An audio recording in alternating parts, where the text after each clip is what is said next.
अस्सलाम वालेकुम guys, welcome back. मैं हूं आपका इंस्ट्रक्टर मुदस्सर। अडोबी इलस्ट्रेटर की इस वीडियो में हम आर्टबोर्ड्स को यूज़ करना सीखेंगे। आर्टबोर्ड क्या होता है, हम क्यों इसको यूज़ करते हैं। तो अडोबी इलस्ट्रेटर में हमारे पास जो एक पेज होता है, इसी को बोलते हैं आर्टबोर्ड। जबकि अगर हम फोटोशॉप की बात करें तो उसके अंदर हम उसको कैनवस कहते थे, यहाँ पे हम इसको आर्टबोर्ड बोलेंगे। तो ये हमारे पास आर्टबोर्ड है। अब अडोबी इलस्ट्रेटर के अंदर हम एक से ज़्यादा आर्टबोर्ड्स को बना सकते हैं। वो कैसे बनाएंगे? अगर हम टूल्स के अंदर आएँ तो यहाँ पे आर्टबोर्ड का आपको आइकन नज़र आ रहा है। इसके अलावा अगर आप यहाँ पे प्रॉपर्टीज़ के अंदर आते हो तो यहाँ पे भी आपको एडिट आर्टबोर्ड का जो बटन है वो मिल जाएगा। इसके अलावा आप फाइल के अंदर जाओ, डॉक्यूमेंट सेटअप, यहाँ पे भी आपको एडिट आर्टबोर्ड्स का जो आइकन या बटन है वो मिल जाएगा। तो आप इधर से कर लो, इधर से कर लो, या आप इधर से चले जाओ, आप तमाम जगहों से अपने आर्टबोर्ड को एडिट कर सकते हो। आप यहाँ से भी कर सकते हो। हम आर्टबोर्ड के ऊपर क्लिक करते हैं। अब आप देखो कि हमारे पास बाउंडिंग बॉक्स आ गए। इसका क्या मतलब है कि हम अपने इस पेज को यहाँ पे मूव कर सकते हैं। आप इसका जो साइज़ वगैरह वो कम कर सकते हैं। आप इसका नाम चेंज कर सकते हो। आप इसको कहीं भी मूव कर सकते हो। आप इसकी डुप्लीकेट कॉपी बना सकते हो। अब अगर हम यहाँ पे ऊपर आते हैं तो जैसा कि हमने देखा था जब हमने एक डॉक्यूमेंट बनाया था, उसके अंदर हम कोई भी साइज़ सेलेक्ट करते थे तो यहाँ पे भी आपके पास वो सारे प्रीसेट मौजूद हैं। आपको A4 में इसको लेके आना है, आप A4 कर लो। आप इसको A3 में करना चाह रहे हो तो यहाँ पे आपके पास है A3। आपका जो पेज है वो A3 साइज़ में हो जाएगा, या आर्टबोर्ड आपका A3 साइज़ में हो जाएगा। अगर आपको कस्टम साइज़ चाहिए तो आप कस्टम साइज़ भी लेके आ सकते हो। एक तो आप ये कर सकते हो जैसा कि अभी हमने किया था। आप ये जो बाउंडिंग बॉक्स आपको नज़र आ रहा है, आप इसके ऊपर आओ और यहाँ से आप इसका जो साइज़ वगैरह है वो अपने हिसाब से एडजस्ट कर सकते हो। अगर आप कोई स्पेसिफिक वैल्यू देना चाह रहे हो, आपको कोई ख़ास स्पेसिफिक आर्टबोर्ड चाहिए, तो उस सूरत में आप क्या कर सकते हो। अगर आप यहाँ पे आते हो तो सबसे पहले हमारे पास है एक्स और वाई। इन दोनों का मतलब है कि इसकी पोजीशन, एक्स डायरेक्शन मतलब कि हॉरिजेंटल, वाई मतलब वर्टिकल। आप इसको एक्स और वाई में अगर मूव करना चाह रहे हो तो आप यहाँ से कर सकते हो। कोई भी वैल्यू आप इंटर करोगे तो उस हिसाब से ये यहाँ पे मूव होगा। यहाँ पे आपके पास आ गया जी इसकी विड्थ और हाइट। अब देखें यहाँ पे अभी आ रहा है PT पॉइंट। तो ये क्यों आ रहा है? क्योंकि जब हमने इसको ये डॉक्यूमेंट बनाया था तो वहाँ पे हमने इसके जो यूनिट्स है वो हमने PT या पॉइंट्स में यूज़ किए होंगे या चूज़ किए होंगे। अब अगर आप इस आर्टबोर्ड की एडिटिंग से बाहर आना चाह रहे हो तो हम यहाँ पे सिलेक्शन के ऊपर क्लिक कर देंगे। क्लिक किया, इसके ऊपर बाद में बात करेंगे। अब हम यहाँ से इसको चेंज कर लेते हैं और इसको हम कर लेते हैं यहाँ पे मिलीमीटर्स। अब हम दोबारा आर्टबोर्ड के अंदर आते हैं। अब अगर आप यहाँ पे देखो तो साइज़ आपका मिलीमीटर में आ चुका है। अगर आपको पिक्सल में चाहिए तो यहाँ से हम इसको पिक्सल्स में कर लेते हैं। हमने किया जी पिक्सल्स। अब हम दोबारा आर्टबोर्ड के अंदर आते हैं तो यहाँ पे भी आपका ये जो साइज़ है वो पिक्सल्स में हो चुका है। हमको वीडियो का साइज़ बनाना है, वीडियो का कुछ बनाना है तो हम यहाँ पे कर लेते हैं जी 1920x1080। हमारे पास ये एक वीडियो का साइज़ बन जाएगा क्योंकि हमने वहाँ पे यूनिट्स को पिक्सल में सिलेक्ट किया हुआ है। तो यहाँ पे हमारे पास ये पिक्सल में क्रिएट हो गया। अब हम यहाँ पे और आर्टबोर्ड्स को भी ऐड कर सकते हैं। जैसा कि अगर आप यहाँ पे देखो तो ये आपको प्लस का बटन नज़र आ रहा है, आप इसके ऊपर क्लिक करो, हमारे पास एक और आर्टबोर्ड आ गया।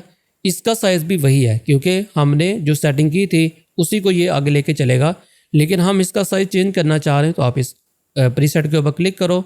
हम यहाँ से इसको कर लेते हैं A4। तो अब ये A4 हो गया। अभी ये हमारे पास लैंडस्केप में है, आप इसको पोर्ट्रेट के ऊपर करना चाह रहे हो तो आप इसके ऊपर क्लिक करो, ये पोर्ट्रेट हो जाएगा, लैंडस्केप पोर्ट्रेट। अब अगर मैं दोबारा इसके ऊपर क्लिक करूंगा तो हमारे पास एक और आर्टबोर्ड क्रिएट हो जाएगा। अब आप यहाँ पे एक और चीज़ देखो कि यहाँ पे आ रहा है 01 आर्टबोर्ड 1, इसी तरह यहाँ पे आ रहा है 02 आर्टबोर्ड 2, इसी तरह 3। अगर हम इस आर्टबोर्ड को मूव करना चाहते हैं तो आप इसको पकड़ के इसके करीब भी कर सकते हो, आप इसकी पोजीशन वगैरह भी चेंज कर सकते हो। हम इस ये जो लिखा हुआ है आर्टबोर्ड 1, आर्टबोर्ड 2, आर्टबोर्ड 3, इसका नाम चेंज करना चाह रहे हैं तो यहाँ से आप इसका नाम वगैरह चेंज कर सकते हो। हम इसको कर लेते हैं जी HD कर लो क्योंकि हमने वीडियो का साइज़ बनाया है। इसको हम कर लेते हैं जी A4, हमने कर लिया A4 और इसका हम चेंज करके कर देते हैं A3। इसका हम यहाँ से साइज़ भी चेंज कर देते हैं A3 और इसको हम यहाँ पे सेट कर देते हैं अपने हिसाब से और इसको आप यहाँ पे नाम दे दो A3 पेज। हमने कर दिया A3। अब यहाँ पे हमारे पास 3 आर्टबोर्ड है और हर आर्टबोर्ड का अलग अलग हमने नाम भी रख दिया। तो अगर आप किसी आर्टबोर्ड को डेल करना चाह रहे हो तो यहीं पे आपको ये डिलीट का बटन नज़र आ रहा है, आप इसके ऊपर क्लिक कर सकते हो, या आप सिंपल अपने कीबोर्ड से अगर डेल की प्रेस करोगे तो तब भी आपका जो आर्टबोर्ड जो सिलेक्टेड होगा वो डेल हो जाएगा। आप एक टाइम पे मल्टीपल आर्टबोर्ड को भी सिलेक्ट कर सकते हो, जैसा कि ये एक आर्टबोर्ड सिलेक्टेड है, मुझे मल्टीपल आर्टबोर्ड्स को सिलेक्ट करना है तो मैं शिफ्ट प्रेस करके मल्टीपल आर्टबोर्ड्स को भी यहाँ पे सिलेक्ट कर सकता हूँ।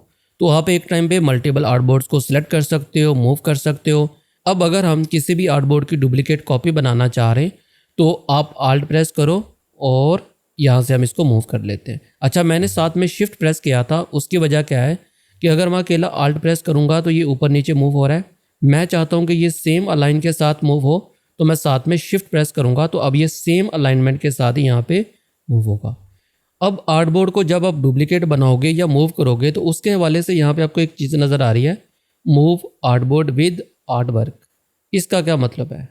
अब जब हम आर्टबोर्ड को मूव करेंगे तो हो सकता है कि जब हम आगे चल के फ्यूचर में आर्टबोर्ड को मूव करें तो आपके आर्टबोर्ड के ऊपर कुछ डिज़ाइन हो, आपने कुछ बनाया हो, लेकिन अगर आप आर्टबोर्ड को मूव करेंगे तो उसमें प्रॉब्लम हो सकती है कि जैसा कि मैं कुछ बना लेता हूँ, यहाँ पे हम यहाँ पे ये कुछ ड्रॉ कर लेते हैं, हमें बस ड्रॉ कर लेते हैं और यहाँ से आप इसका जो कलर है वो चेंज कर लो। इसको भी हम सिलेक्ट करते हैं और इसका जो कलर है हम चेंज कर लेते हैं। इसके ऊपर हम आएंगे, आगे चल के बात करेंगे डिटेल के साथ। तो ये हमारे पास आर्टबोर्ड के ऊपर कोई हमारा वर्क है, आर्ट वर्क है। हम दोबारा आर्टबोर्ड के ऊपर आते हैं। अब हम इस आर्टबोर्ड को यहाँ पे मूव करते हैं, हम यहाँ से इसको मूव करते हैं। देखें कि क्या हो रहा है कि आपका जो इसके ऊपर आर्ट वर्क है वो भी आपके आर्टबोर्ड के साथ मूव हो रहा है। क्यों?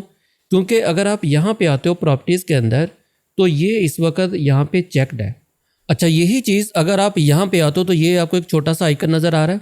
अगर आप इसके ऊपर माउस को होवर करते हो तो लिखा आ रहा है move copy art work with artboard. मतलब अगर आप इसकी कॉपी बनाते हो, आप इसको मूव करते हो तो आपका जो भी आर्ट वर्क उसके ऊपर होगा वो भी साथ में मूव करेगा। अगर इसको मैं यहाँ पे डिसेबल करूँगा, आप देखिएगा ये भी अनचेक हो जाएगा। मैंने डिसेबल किया तो यहाँ पे ये भी अनचेक हो गया। अब अगर मैं आर्टबोर्ड को मूव करूँगा तो आर्ट वर्क आपका अभी भी वहीं पे है। तो आप इसको अगर मूव करना चाह रहे हो अपने आर्टबोर्ड को अपने आर्ट वर्क के साथ, तो फिर आप इसको यहाँ पे ऑन कर दो या यहाँ से आप इसको चेक लगा दो। अब अगर हम इसको मूव करेंगे तो आपका आर्ट वर्क भी मूव होगा। और अगर हम इसकी डुप्लीकेट कॉपी बनाते हैं तो आप देखें कि आपके आर्ट वर्क की डुप्लीकेट कॉपी भी उसी के साथ बनेगी। तो ये आपने हमेशा माइंड में रखना है। अब यहाँ पे हमारे पास कुछ और ऑप्शन है। सबसे पहले अगर आप इस तरफ आते हो तो यहाँ पे आपके पास आ गया वही एक्स वाई, इसी तरह हमारे पास आ गया जी विड्थ और हाइट, और नीचे हमारे पास यहाँ पे इसको रोटेट करने का डिग्री है लेकिन वो भी डिसेबल है। तो फिर आ गया जी नाम। अगर आप किसी के ऊपर भी क्लिक करते हो, यहाँ से हमने नाम चेंज किया था, आप यहाँ से भी इसका नाम चेंज कर सकते हो। फिर इसी तरह प्रीसेट आ गए, आप इसका जो भी आप सेलेक्ट करोगे आर्टबोर्ड, अगर आप उसको चेंज करना चाह रहे हो किसी दूसरे आर्टबोर्ड के साइज़ के अंदर तो आप यहाँ से इसको चेंज कर सकते हो। आप इसको यहाँ से भी चेंज कर सकते हो। जो चीज़ें हमने यहाँ पे अभी देखी वो सारी चीज़ें आपको सेम यहाँ पे भी मिल जाएंगी। आप इधर से यूज़ कर लो या आप इधर से यूज़ कर लो। अगर आप पहली दफ़ा एडोबी इलस्ट्रेटर को ओपन करते हो, आपके पास ये चीज़ ओपन नहीं हो रही, तो आपको मैंने ये बताया था कि ये किस तरह से ओपन होगी। अगर आपने वो वीडियो नहीं देखी यूज़र इंटरफेस वाली तो उसका जो लिंक है वो ऊपर आपको आई बटन में मिल जाएगा। आप उस वीडियो को एक दफ़ा लाजमी देखें। तो आप क्या कर सकते हो, यहाँ से इनको यूज़ कर लो या आप इसको यहाँ से यूज़ कर लो।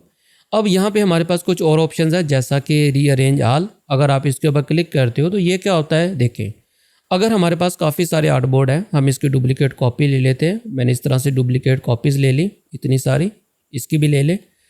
अब अगर हम इसको अरेंज करना चाह रहे हैं तो यहाँ पे आपके पास है रीअरेंज ऑल। आप इसके ऊपर क्लिक करो। अब यहाँ पे आपको ये 4 बटन नज़र आ रहे हैं। सबसे पहले हमारे पास है ग्रिड बाय रो, फिर आपके पास है ग्रिड बाय कॉलम, और इसी तरह से आप इसको रो और कॉलम के अंदर अरेंज कर सकते हो। हम इसके ऊपर क्लिक करते हैं, यहाँ पे भी ये ऑप्शन आ रहा है move art work with artboard. अब कॉलम्स कितने आपको रखने हैं, 2 कर लो, 3 कर लो, डिपेंड करता है आपके ऊपर। और एक कॉलम, एक आर्टबोर्ड और दूसरे आर्टबोर्ड के दरमियान जो स्पेसिंग होगी वो कितनी होगी, वो यहाँ पे हमने डिफाइन करना है। अब मैं यहाँ पे इसको ओके करता हूँ। अब देखो क्या हुआ, हमारे पास 1, उसके बाद यहाँ पे आ गया 2, फिर आ गया 3, फिर आ गया 4। अगर हम दोबारा इसके ऊपर क्लिक करें, इसके ऊपर, और हम यहाँ से इसको सिलेक्ट करते हैं, अब आप देखिएगा क्या होगा, यहाँ पे आएगा 1 2 3 4। तो ये इस तरह से काम करेगा। तो आप इसको अपने हिसाब से यहाँ पे सेट कर सकते हो। तो मैं इसको यहाँ पे यूज़ कर लेता हूँ। कॉलम्स हमारे पास 4 आ गए, हम 3 कर लेते हैं और हमने कर दिया ओके। तो अब हमारे पास ऐसे है। चलें इसके अंदर स्पेसिंग भी बढ़ा के देख लेते हैं। हमने कर दिया जी 50 और हमने कर दिया एंटर। तो अब इनके दरमियान जो स्पेस है वो 50 है।